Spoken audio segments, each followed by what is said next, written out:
صفدر کی پہلی بات چیت علیمہ خان اور سلمان اکرم راجہ سے ہوئی، تاہم ان کی جانب سے بھی عمران خان کے ساتھ ہونے والی اس ملاقات سے متعلق کوئی بھی ڈیٹیلز منظر عام پر نہیں آئیں۔ آج عمران خان کے خلاف دائر توشہ خانہ فوجداری کیس کی سماعت ہوئی، جہاں ایک بار پھر عمران خان سے ملاقات کا معاملہ زیر بحث آیا۔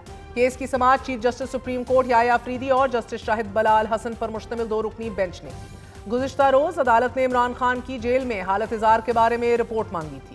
عدالت نے قرار دیا تھا کہ کیس کے قابل سماعت ہونے کے بارے میں دوسرے فریق کو سنے بغیر آرڈر نہیں دیا جا سکتا۔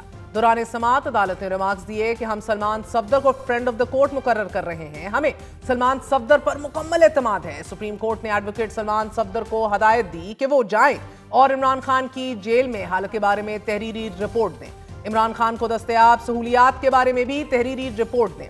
چیف جسٹس کا کہنا تھا کہ ذہن میں رکھا جائے Salman Safdar friend of the court ہیں، انہیں جیل کے باہر انتظار نہ کرایا جائے۔ توقع ہے کہ احترام کے ساتھ ہمارے فرینڈ آف دا کورٹ کو اڈیالہ جیل میں عمران خان تک رسائی دی جائے گی۔